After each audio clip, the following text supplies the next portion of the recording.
Hey there, everybody. It is Wednesday, 8 p.m. Eastern Time, and hey, here we are. We are the Gun Cranks. I'm Guns Magazine editor Brent T. I'm joined by American Handgunner executive editor Tom McHale and our boss, Roy Huntington. Hey, fellow Gun Cranks. Like cranks being the key word, right? Absolutely. I was looking around. Who's he talking to? I'm a gun crank. What do you mean there? You know, come on, guys. We are the Gun Cranks. The Gun Cranks. Well, this series has gotten very popular, and we appreciate everybody that's joining us week after week and sharing it with their friends. And we have talked, based on reader demand, we're going to talk about some reader letters, some of them directly related to this podcast, many of them related to our print magazines, Guns Magazine and American Handgunner. And, you know, we're probably one of the few magazines of any type that the actual editors and publisher actually answer reader mail. Now, I'll admit I'm a little slow sometimes getting that done, but we try to answer most of them. So it's something that our readers really love, and we have some really ongoing email relationships with a few readers. So we appreciate that and keep it coming, and that really helps us know which direction to go. I've learned several things in my brief tenure here as the Guns Magazine editor, getting feedback from the readers. So today, it's not always fun to get to. No. The volume of unpleasant mail, it's probably 25 to 1, but that one can really be soul destroying at times. So, but today we're going to talk reader mail. So we've all picked out a few favorites from the last weeks, and thought we'd read them and then throw it open to the floor for discussion. So I'm of a certain age. I got to put on the spectacles. So I'm going to read this quickly. I call it Something is Missing. And it says, I enjoyed your podcast on the best and worst personal defense ammo. I have a hammerless Smith & Wesson Bodyguard with a laser for my wife, 38 plus Ps. It's loaded with Lehigh 100 grain maximum expansion and Hornady 110 FTX critical defense ammo. 5-shot, I keep one in there with the hammer on an empty chamber, which I don't think you need to do, but we'll move along. I've deleted a bunch of stuff, and then it says, since I'm 73, my wife says I have no butt, and the Glock pulls my pants down. Thus, I got a Walter PPK S380, and he goes on. So I guess you could say my house is ready for rioters and looters if they come calling. And that's from reader Richard Martin. Well, Richard, you need to figure out where your butt went, buddy. And Glocks will do that, you know. They'll pull your pants right down, by God. Well, I was going to say, a prescription medication for that? I think there is. Yeah. Well, Butt if there is, I've something, taken it. or? I think maybe I've got Richard's missing butt because I got plenty back there, but I will say the Glock will still drag it down on an inside the waistband holster. So kudos to Richard, and hopefully you'll find your butt someplace. Suspenders, Richard, suspenders. That's what you need. Yeah. Duluth Trading Company. Yeah. There you go. Well, let's throw it out to Tom. Tom, what have you got for us? All right. I'm a little concerned about this one because this is from Gary, and he didn't say where he's from, but I feel bad because I feel like he's microaggressing you, Brent, because he wrote this really nice letter about gun cranks, and I'm pretty sure he was talking about Roy and I. Of course. So let me just read it. I absolutely love the gun cranks videos. 2 exclamation points. Wow. The amount of knowledge from your variety of backgrounds is amazing. Plus, you make it all very entertaining as well. I'm always surprised at how fast the time flies when I'm watching them. So excellent. Yeah. Thank you, Gary. That was very kind. I have to make a call so we can get a raise right now. Excuse me just for a minute. Yeah. Wow. Well, that was nice. Nice stuff. So, Roy, what have you got for us? Well, you know, that's a very good point, too. So we really get a predominant real positive letters. Everyone saying, hey, thanks so much. Love the issue. Thanks for showing revolvers and stuff like that. So, but I like to answer one. We get a generic letter a couple times a year, and usually it's, I'm Elmer Farnsworth here, and I'm really angry when I need to stop an article and then find it in the back of the magazine. And I wish you could just put all of the article right together all in one spot. And darn it anyway. Right? And so I always take the time to answer that. But in a nutshell, the reason that we do that in American Handgunner is, if you notice in the center part of the magazine, there's 20 or 22 pages or so. We call the editorial well, and there are no ads there. And so you'll see all the articles. There are 1 page, 2 page, 4 page, 6 page like that, without any ads. And so it's kind of all cool pictures and all just, that's all you can get lost in. Now, the text that goes with some of those articles has to go someplace. So it goes in the back of the magazine. But really the reason we do that is because the back of the magazine, if you notice, is often full of small ads, little 1/3 vertical columns, business card size ads and stuff like that. Well, if we didn't have a little editorial back there, it would just be page after page of ads all crammed in together. And we don't think that's fair to the advertisers. And people would tend maybe to overlook that. So if you're reading the IU files and then you go to run back in the back of the magazine, you'll see that editorial will generally be down the center of the page and there'll be ads on either side. So it gives those advertisers a chance to get exposed to readers' eyes. And I don't know why some people think it's such an ordeal to just go to that page and finish reading the article. But that's really the reason that we do it. If you'll notice in Guns Magazine, we usually don't do that. We do it every once in a while. But you'll also notice that the articles tend to be broken up with the ads. So some people like that. Some people don't like that. We get similar letters to Guns Magazine saying, I wish you wouldn't put these ads in the middle of these articles. So you can't win. You can't win, Yep. Roy. No. But we'll keep trying, right? We will. We'll keep trying. But I just want you to know that I, as the editor of Guns Magazine, I love my readers more. Just wanted to point that out. We don't love you, so we're going to do whatever we want to do, by golly. Well, gratuitous butt kissing there, but we'll move on. Oh, absolutely. How do you think I got to where I am in life? I'm Blackmail and impressed, butt man. kissing. You were the master. We have the pictures. Exactly. So, Oh, that could go a whole different On that direction. note, Okay. I'm leaving. No. Stay. Please stay. Okay, here's our next one. I like this letter because it shows you a perfect example of the attention to detail our readers have. And I always warn our writers, especially the new ones, if you're not 120,000% sure of your facts, don't state it, because somebody or many somebodies will call you out. Yep. So, and rightfully so. Absolutely. Right. Absolutely. we have expert readers out there who really are experts. Yeah. You know, I joke a lot. I like to have fun, but we are extremely serious about attention to detail on that kind of stuff. And I don't mind the crank letters sometimes saying I'm a terrible human being. That's fine. That's your opinion. But what upsets me is if we do make a mistake on facts. And it happens once in a while when you're putting out 12 magazines a year. But here's a good one. Enjoy your magazine. Look forward to it each month. On page 55 of the May issue is the picture of Tex, who is a guy in the picture. If you remember, the article was about cowboy action, single action shooter society shooting. Tex, who has like card number 4 or 5, or maybe 2, I can't remember, is pictured. So our reader here says, is Tex a left-handed or right-handed shooter? The picture of him portrays him as a right-handed shooter. A good indication the picture may be backwards reversed is the badge he wears. The badge and some medals he's got are usually worn on the left side. Thanks, Stephen. So I saw that, and occasionally in the process, and now that we use digital, it doesn't happen as much, but when you were using slides back in the day, sometimes stuff would get flipped, and suddenly a normal gun that ejects on the right is suddenly ejecting on the left, and weird stuff like that. So I saw that, and I thought, interesting, because he is correct. Most of the time, in most situations, people wear badges and medals on the left. So here's what I replied to Stephen. Funny, I looked at that photo several times myself and felt something was funny, but I never caught it. You've got a sharp eye. We published the photo as received, and after getting out a gun at my desk to check the pose and using Photoshop to invert the published photo, I verified it's accurate as printed. The pistol's held in the shooter's right hand with the ejection ports on both guns facing right.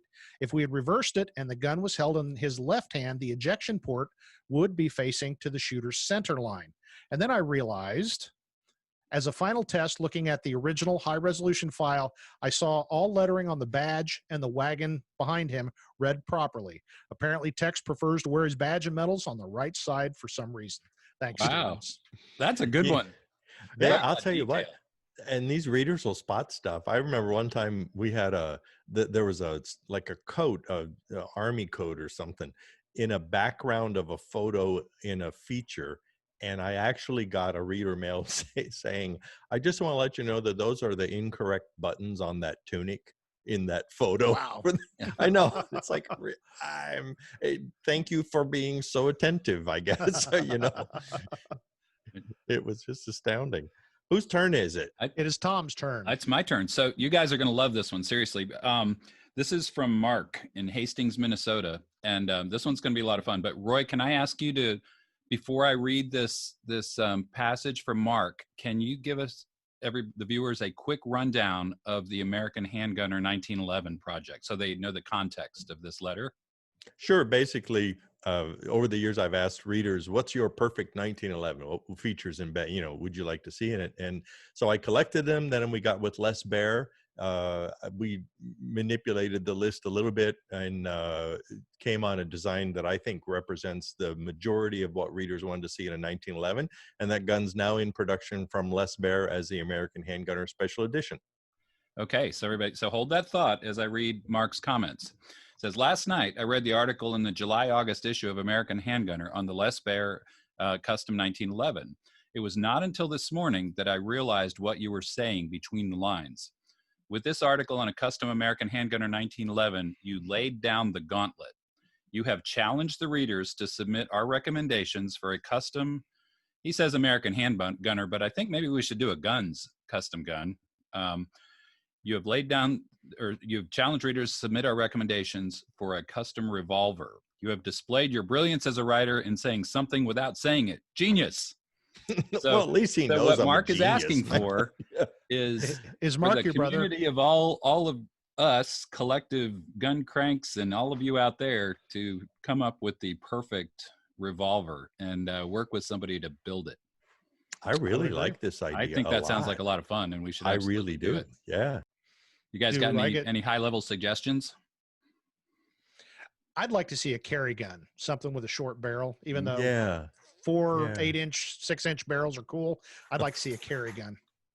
I think How do you feel about an unusual caliber, like maybe a 327 or something? Or I'm not sure. Cool. We need to hear from the readers, because I think a lot of people would say, well, why not a 38? Why not a this? Why not that? I mean, if I had to make a decision right now, I would start with a base gun, because we had a base gun with the 1911, and so it was basically build on that. So we would have to probably say Ruger, Smith & Wesson, what flavor do you want? And then I would probably, I'm envisioning an old Model 13 round butt K-frame, 3-inch barrel, fixed sights, kind of melted a little bit. It could be 357, but I don't think it really has to be, Could we make it a Fitz special?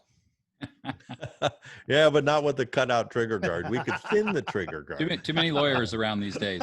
Yeah, a snubbed hammer, I think. The kind of stuff that Tiger McKee, who writes Tactics and Trainings, he likes to build those guns. Yeah. And he calls them choppers, I think he calls them, which I think is a pretty cool name. Maybe we have to talk to him and say, can we borrow that name, please? Like to tie in. So while we're on this one, maybe just a reminder, whoever has thoughts and ideas on the ideal custom revolver, send emails. It's editor@gunsmagazine.com or editor@americanhandgunner.com. And we'll collect those up and see what we can do. Yeah. And if you want to send me an example to keep, I'm good with that too. Nice. I like this idea a lot. I really do. I do too. I do too. Yeah, and we have a lot of revolver content, and so we've heard a lot from readers, and we certainly have lots of pictures and things like that. So I guess let's let the requests flow for a while, and then as we did with the 1911, you start to see a kind of a continuous theme, from people. The thing that surprised me was the fact the number of people who wanted an adjustable sight. I was very happy to see that. Because the guns are so accurate. So we may be surprised, because there's finishes and, do they want blued steel? Do they want hard chrome? Do they want stainless steel? It'd be really interesting to see what everybody, and then of course we get to make the final decision. I'm partial neon pink Cerakote. Like I said, Tom, you and I will be making the final decision. I need to recall that first email. All right. I think it's my turn, right? It is. Oh yeah. We don't get these so often anymore, but say maybe 10 years ago, especially before the older generation became more internet savvy, we used to get sometimes emails, but a lot of times it was a handwritten letter, and it would say something like, dear editor, please send me all of the information and all of the articles you have on Glocks, respectfully, and it's like, where do you start? I mean, my gosh. Although I will say, in the olden days, like in the 50s and 60s, where it was really hard to do some research, you see letters to the editor in the old Guns magazine, stuff like that, that said, could you please send me information you have on the 30-06 as a hunting rifle? And then in the answer, you'll see whoever the editor was at the time would say, dear Mr. Johnson, you should be in receipt of the envelope that we sent containing, 6 articles, that were written. So we used to do that, but we don't do that anymore, ladies and gentlemen, because they have a miracle thing called the internet. And so, take it. Actually, that brings me to another one, which is, I honestly, we have people who will send an email to us and request like the website for Springfield Armory. And I mean, I don't want to be ugly or anything, but if you had the wherewithal to send an email, then just go to and Google Springfield Armory and you'll come up with their website. So just keep that in mind. We don't mind helping you, but. Well, I just got a strange one, and it said, and it was very brief, can you send me information on COVID-19?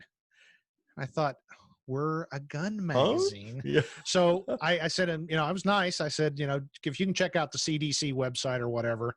And I got an email back saying, I'm sorry, we sent this to the wrong editor. Okay, good enough. Well, since I've got the floor, I'll go on to my next letter. And I just wanted to point out that people are very free to share our typos. I actually found one that I thought was quite funny from a reader. And it says, and let me preface this by saying I didn't pick this because he's saying something positive about me. I have enough self-esteem. I don't need to pander to my own greatness. It says, good afternoon. Just finished Brent Wheat's online article. Always enjoy common sense approaches to self-defense. While I'm not exactly a self-defense guy, I'm a dedicated handgun hunter.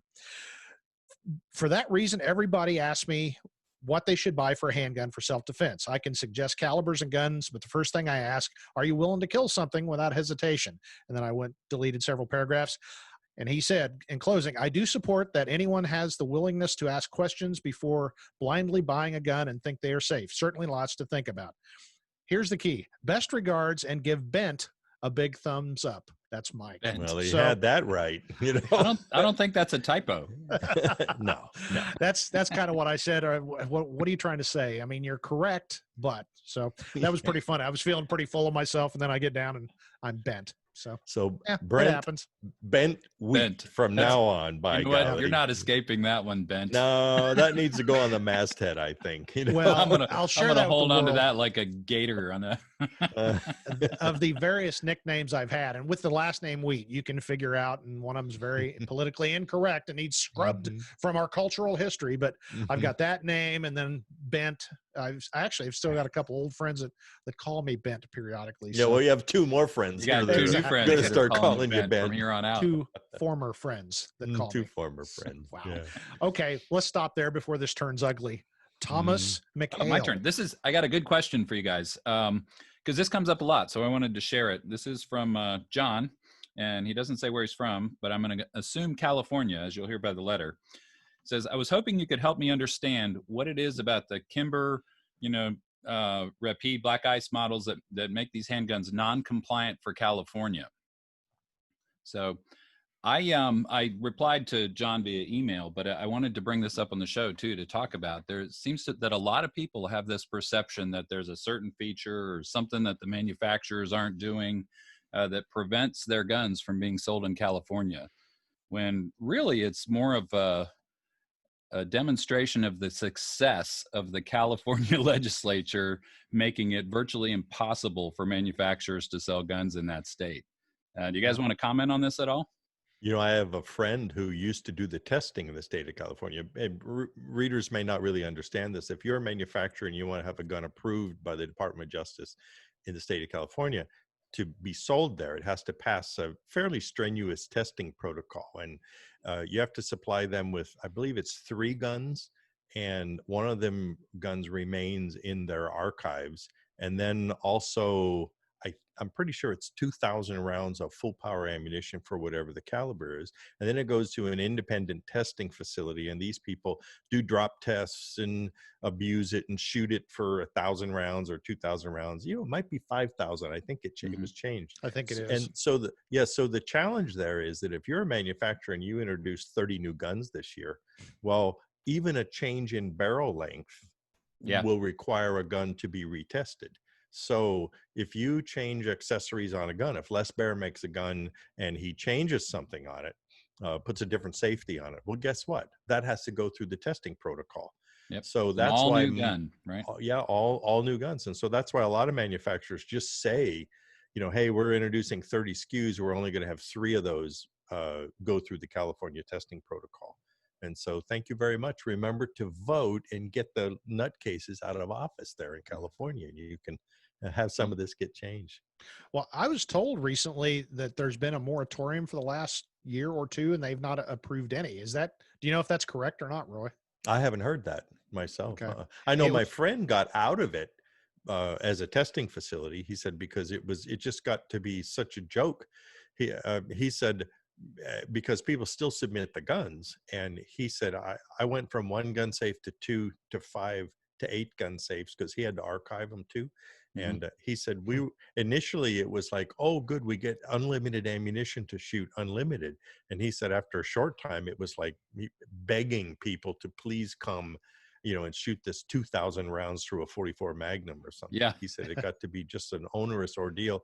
And I said, well, what'd you learn? Anything? And he said, yeah, I learned that the guns always passed and there was really no reason for it. Yeah. Yep. So, it's very clearly just an obstacle to prevent somebody from. And let's see, you got the registry, and now you've got background checks for any ammo and the various other regulations. They don't need to pass gun control. They're already doing it. They're going to make it so impossible. And this is happening other places, so impossible to even own a gun or shoot a gun or find a place to shoot a gun. You'll just give up. And that's what a lot of folks are doing. Yep. Well, you know, deafening silence.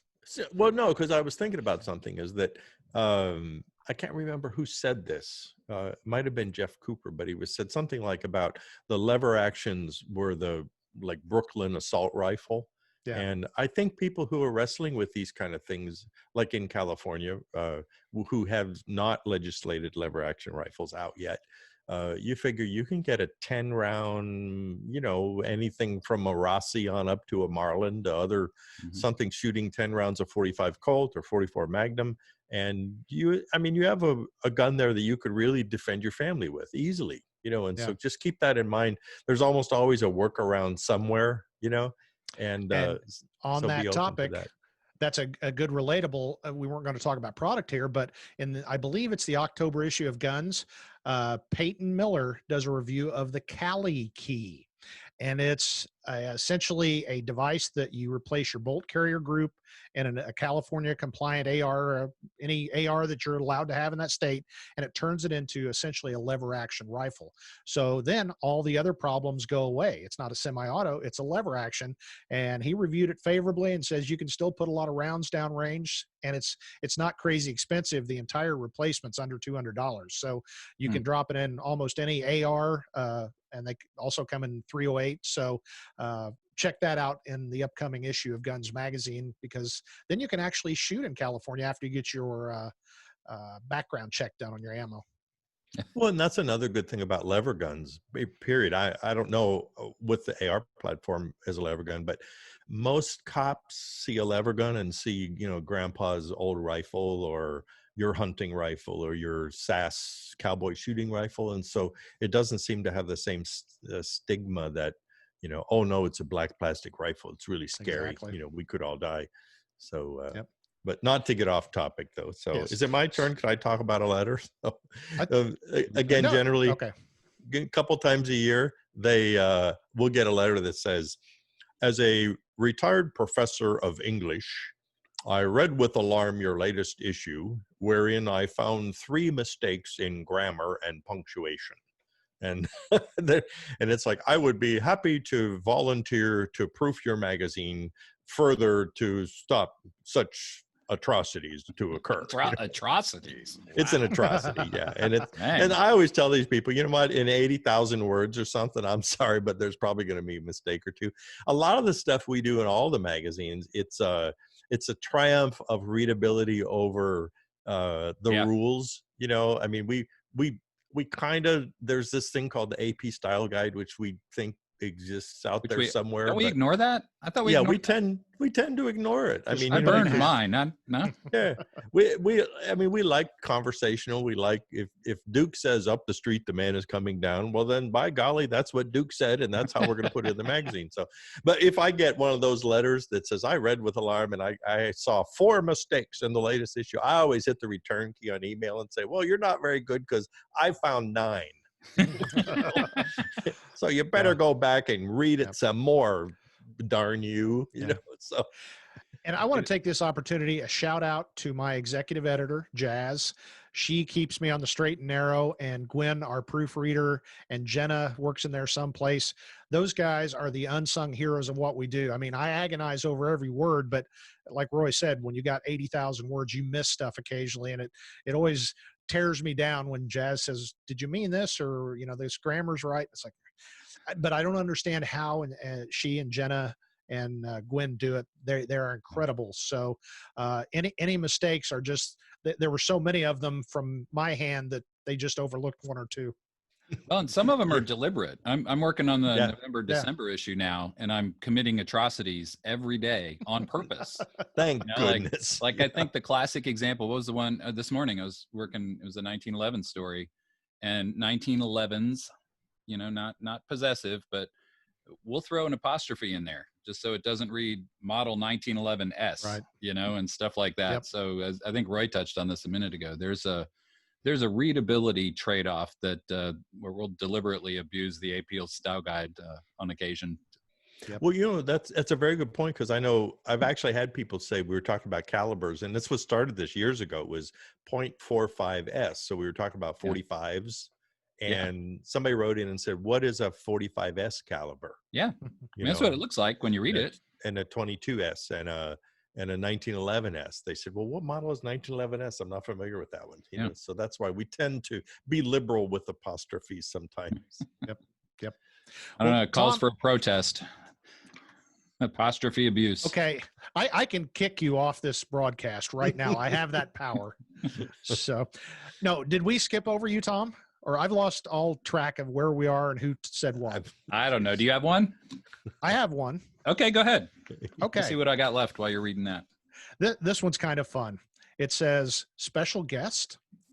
Really enjoying the podcast a lot. Would love to hear about favorite revolvers to use and carry, which I think we may have done, but we'll add that to the agenda. I myself am a big fan of the 357 and use a Ruger GP100 3-inch for my everyday carry. Mm-hmm. Would also love if you guys have a guest fan on the program to chime in sometimes. Hint, hint. Signed, Gene Yohannan. Well, Gene, we'll see. It's been discussed. Hey, that'd be fun. I think so. I'm all for it. Yeah. You know what we could do is we could vet them beforehand just to make sure they have the technology. Like they don't want to like send their face in on a fax or something, or you know, that would be exactly. That would be a good one. I got another one too. Is that I'm kind of doing the generic ones because I've been doing this for so long. They cycle through regularly, and I don't want to disparage certain people or by name or anything, but we still get this pretty common. Is that you'll just get an email. It's one line. It says, "What's a good holster for a 38?" Yeah. You know, but being who we are, we always hit the return key. We say, well, thanks, Mr. Jones, for your question. And can you give me more information? What kind of a 38 do you have? Is, you know, what's the barrel length, and how do you want to carry the gun? You know, and then either it's cue the crickets and they don't get back to us, or then you get someone that says, oh, geez, I'm sorry. I guess I was kind of an idiot. I should have given you that information right up front. I appreciate you responding personally. And then we help these people. And so we don't mind at all. But Brent's right. We really are. We're the only editors who I know of in the gun industry who actually read our own email and respond. We even have little printed cards. And when we get the like old guy handwriting on an old yellowed legal pad asking us questions, we respond to those with a card sent back to them. So Yeah, we don't let you slip through the cracks. I was setting at an event about a year ago, talking to other editors of other major magazines. You know, it's a trade, so we all get together and we're co-opetition. I like all the editors at the different magazines, and I was discussing, you know, how much actual physical mail do you get? And everybody kind of looked at me like, what? I said, yeah, I get a package every 2 weeks from headquarters that's got all this mail, and some weeks, especially the month that the week the magazine comes out, it's there's a lot of stuff there. Yeah. They're like, what are you talking about? I said, that's how we roll. Well, most of them don't they don't read the mail. I've had them say, well, that's why there's like editorial assistants, right? You know, Yeah.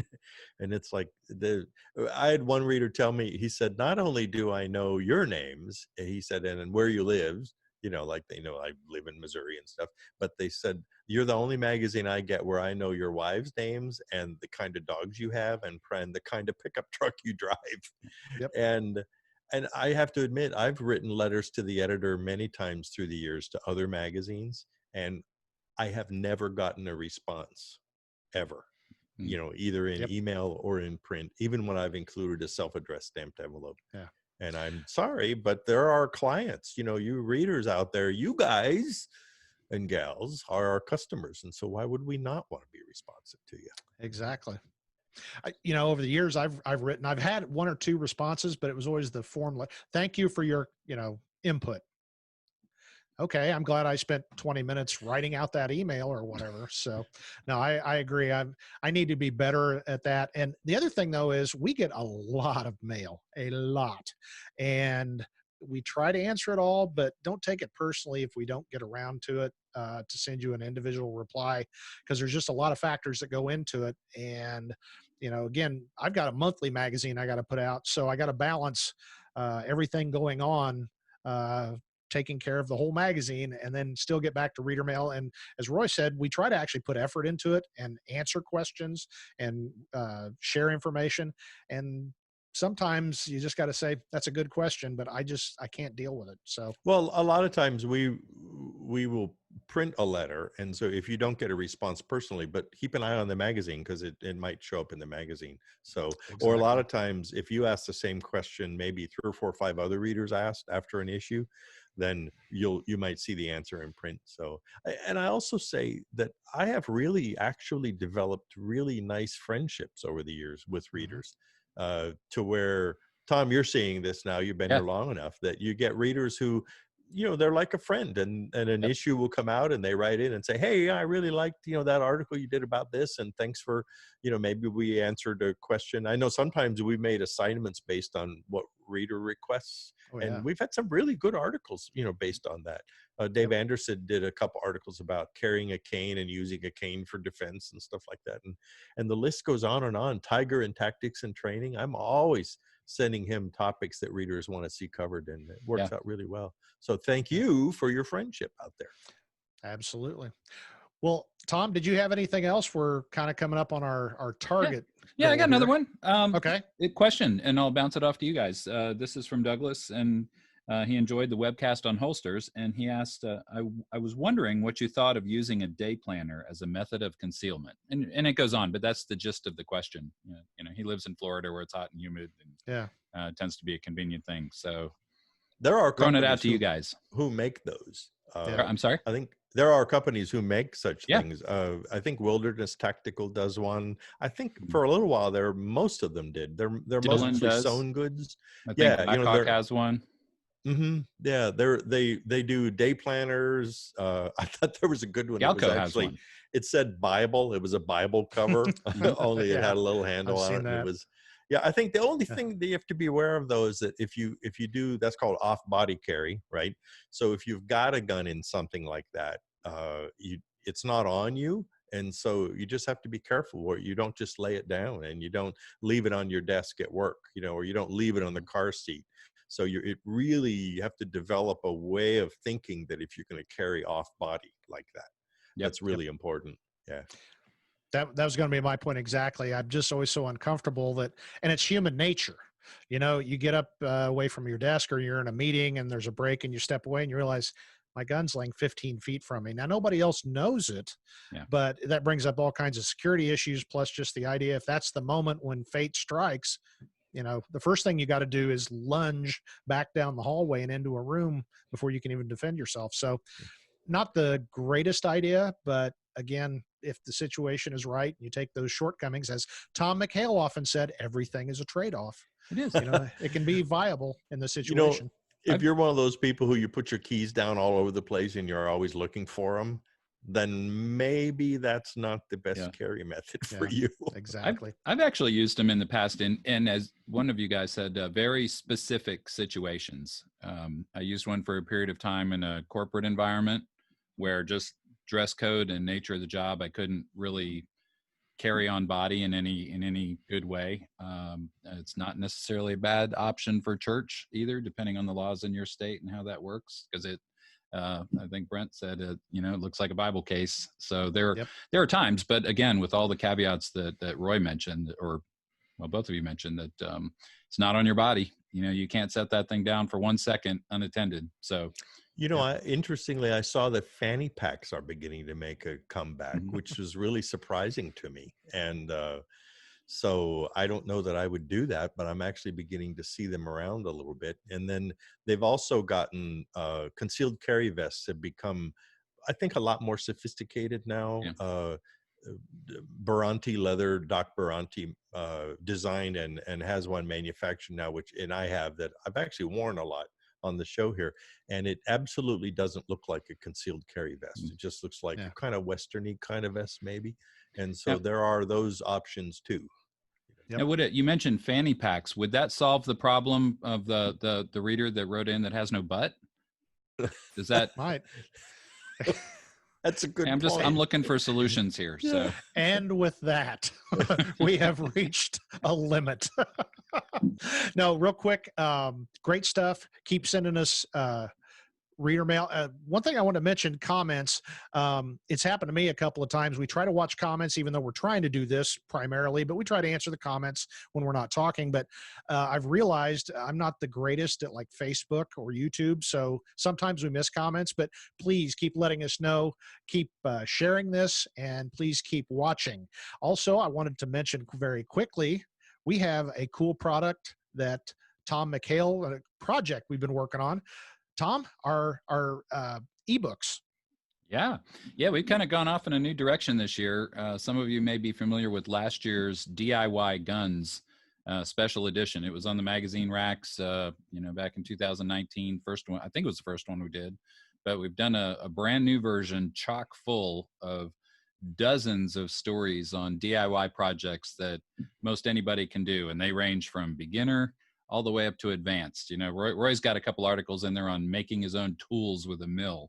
But you don't need all that fancy stuff to get started. There are plenty of articles on upgrading your barrel and changing out grips, even making your own grips, building kit guns, replicas and things like that. So it's a fantastic book. And we've made that available on a new channel that's we think super convenient now. It is available on Amazon.com.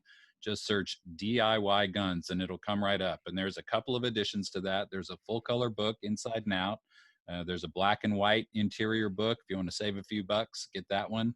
There's also a Kindle edition ebook. So whatever your reading preference, check it out.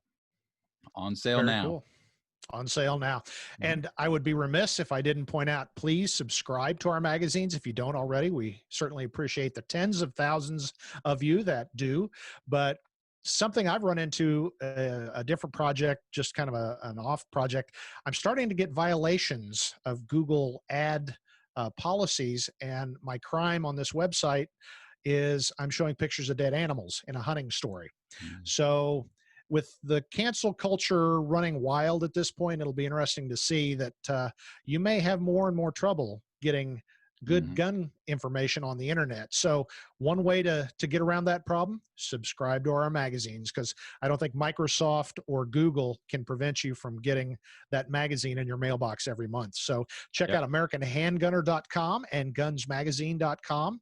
And we've recently revamped those pages so that you can find our subscription a little bit easier. Is that correct, Tom?